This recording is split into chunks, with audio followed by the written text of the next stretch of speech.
আজকের এই অমাবস্যার পুজোতে স্বয়ং রামকৃষ্ণদেব এমন একটা পুজো করেছিলেন যে সম্পূর্ণ আধ্যাত্মিকতার অর্থই বদলে দিয়েছিলেন। সেই গল্পটা কি কারো জানা আছে? স্বয়ং রামকৃষ্ণদেব মা কালীর পুজোর জায়গায় মায়ের জায়গায় কার পুজো করেছিলেন? যদি গল্পটা কারোর জানা না থাকে তাহলে অবশ্যই আজকে ছোট্ট করে তোমাদের সাথে শেয়ার করব।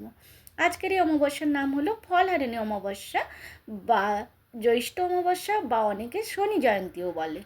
তো যাই হোক, ফলহারিণী শব্দের অর্থ হলো সমস্ত অশুভ শক্তির যে ফলটা থাকে সেটা হরণ করে নেন। আমাদের যা যা অশুভ শক্তি আছে সমস্ত কিছু সেটাকে নষ্ট করে দেয়। তো যাই হোক, মায়ের পুজো, মা সবার মঙ্গল করুন, সবার ভালো করুক। তো চলো আগে মায়ের পুজো দেখে নিই।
আজকের এই অমাবস্যার নাম তো সকলেই জানো, ফলহারিণী অমাবস্যা বা জ্যৈষ্ঠ অমাবস্যা বা কেউ কেউ শনি জয়ন্তীও বলে। তবে হ্যাঁ, একটা জিনিস ভালো, যেটা অনেক বছর পর হলো যে শনি জয়ন্তী কিন্তু শনিবারেই এসছে।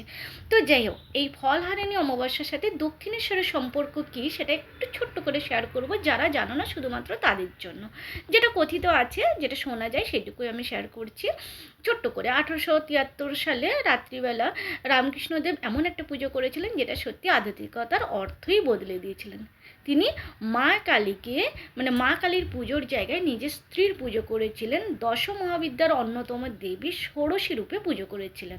আরেকটা জিনিস যেটা শোনা যায় যে মায়ের আসনে নিজের স্ত্রীকে মানে সারদা মাকে বসিয়েছিলেন, তারপরে তার পুজো করেছিলেন, দেবী ত্রিপুরাশ্বরী হিসেবে পুজো করেছিলেন এবং সুগন্ধি জল দিয়ে পা ধুয়ে দিয়েছিলেন, তারপরে ফুল মিষ্টি বস্ত্র সমস্ত অর্পণ করেন এবং ভক্তি সহকারে পুজো করেছিলেন। তো এই পুজোটা সত্যিকারে একটা আধ্যাত্মিকতার অর্থই বদলে দিয়েছিলেন এবং এই পুজো একটা ধর্মীয় আচার ছিল না, এটা ছিল নারীকে দেবীর আসনে দেখার একটা বিরল উদাহরণ।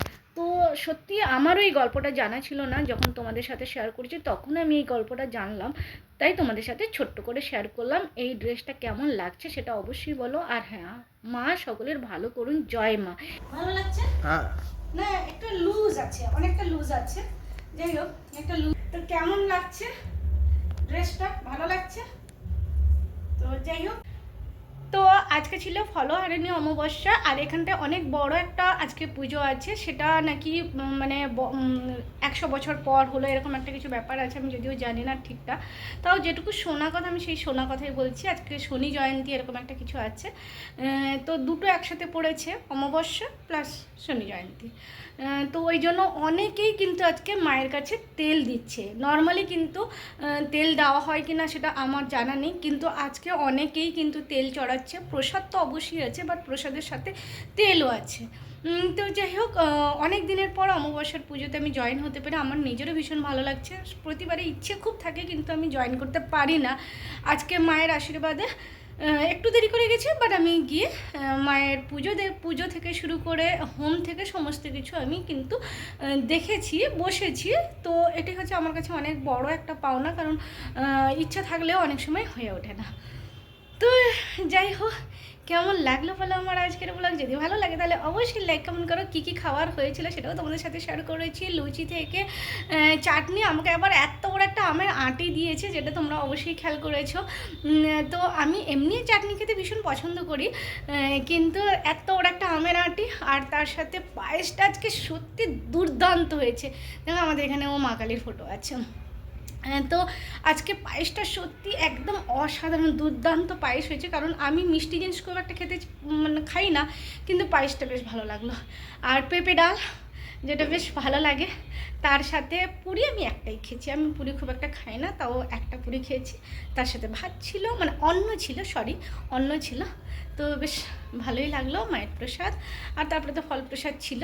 ফলহারিণী অমাবস্যা, মা সবার মঙ্গল করুন, ভালো রাখুন সবাইকে, মা ভালো রাখুন, মায়ের আশীর্বাদ যেন সবার উপর থাকে।